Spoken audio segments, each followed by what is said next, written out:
नमस्कार दोस्तों, एक बार मैं फिर से स्वागत करता हूं आप सभी लोगों का आपका अपने YouTube चैनल गुरुवर जी के में। जी हाँ दोस्तों, तो आज मैं फिर से हाजिर हूं आप लोगों के लिए लेकर एक नई जानकारी जो कि आज के अखबार में निकला हुआ है इसके बारे में।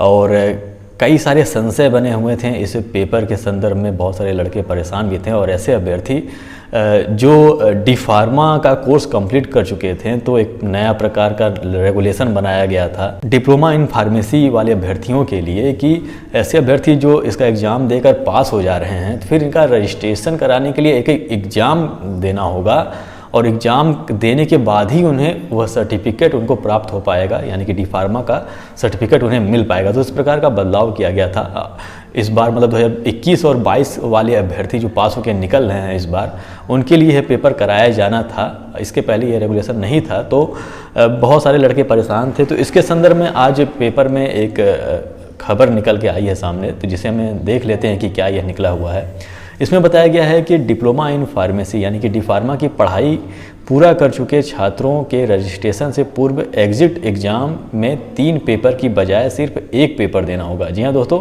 जैसा कि पहले निर्धारित किया गया था कि 3 पेपर होगा और 3-3 घंटे का पेपर होगा, तो अब उसे कम करके केवल 1 पेपर देने का निर्णय किया गया है कि अब केवल 1 पेपर होगा।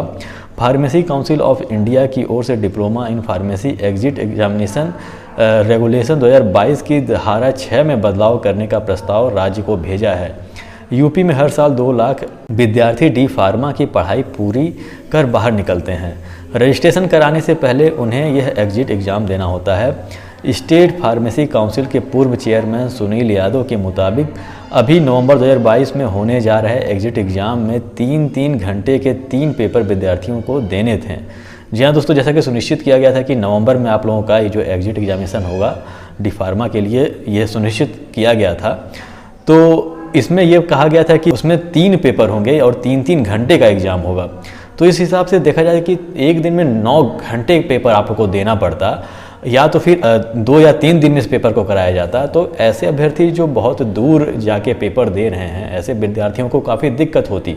तो इन्हीं सभी चीज़ों को देखते हुए ये जो विभाग है, इसने यह फिर एक नोटिफिकेशन जारी किया है, या फिर से इन्होंने सभी राज्यों को एक सर्कुलर जारी किया है कि आप इस पर विचार करें। और उसमें ये बताया गया है कि अब जो पेपर होगा, वह पेपर जो होगा वह केवल एक ही पेपर होगा। जैसा कि यहाँ पे बताया गया कि फार्मेसी काउंसिल ऑफ इंडिया की एग्जीक्यूटिव कमेटी को बीते 8 अगस्त 2022 को आयोजित बैठक में रेगुलेशन में बदलाव का निर्णय लिया गया है। अब पत्र सभी राज्यों को भेजा गया है। अब एक पेपर 3.5 घंटे का होगा और उसमें बहुविकल्पीय प्रश्न पूछे जाएंगे। जी हाँ दोस्तों, तो ये आप लोगों को थोड़ा सा आराम देने वाली खबर है, क्योंकि 3 पेपर 3-3 घंटे का पेपर देना बहुत ही मुश्किल काम था, ये बहुत बड़ा बोझ था। अब पहले जहाँ जो विद्यार्थी थे वो अपना आराम से पढ़ाई करके निकल जाते थे, आराम से सर्टिफिकेट पा जाते थे, लेकिन अब थोड़ा सा समस्या आ गया था। तो इसमें देखिए कई सारी चीज़ें अब धीरे धीरे इसको थोड़ा सा सरल बनाया जा रहा है, प्रक्रिया सरल की जा रही है, तो इसमें बदलाव किया जा रहा है। तो देखिए अब कुछ नया नोटिफिकेशन आता है इसके संदर्भ में, तो उसकी जानकारी आप लोग को दी जाएगी। और देखिए कि नवंबर में पेपर हो पाता है या नहीं हो पाता है, क्योंकि अभी जैसा कि आप लोग देख रहे हैं कि ये लोग अभी रेगुलेशन में बदलाव कर रहे हैं, बहुत सारे नियम कानून को भी बदल रहे हैं। तो इस हिसाब से नहीं लगता है कि नवंबर में ये लोग पेपर करा पाएंगे। तो देखिए क्या होता है, लेकिन आप नवंबर मान के चलिए कि नवंबर में पेपर आप लोग का शायद हो पाएगा। यहाँ पे देखिए दिया भी है कि डिप्लोमा इन फार्मेसी छात्रों को काउंसिल ने दी राहत, अब नवंबर में नहीं हो पाएगी परीक्षा। तो देखिए ये भी बताया गया है। तो देखिए क्या पेपर कब होता है, तो इसकी तैयारी आप लोग करिए। तो यही जानकारी आप लोग को देनी थी दोस्तों। आशा करता हूँ कि ये वीडियो आप लोग को पसंद आया होगा और वीडियो समझ में भी आया होगा और जानकारी आप लोग को अच्छी लगी होगी। यदि जानकारी अच्छी लगी तो हमारे चैनल को सब्सक्राइब कर दीजिएगा, इसे लाइक कर दीजिएगा और बेल आइकन भी प्रेस कर दीजिएगा, ताकि जब हम नए वीडियो लेकर आएँ तो उसकी जानकारी आपको हो सके। तो हमारे साथ बने रहने के लिए बहुत बहुत धन्यवाद। मिलते हैं अपने अगले वीडियो में।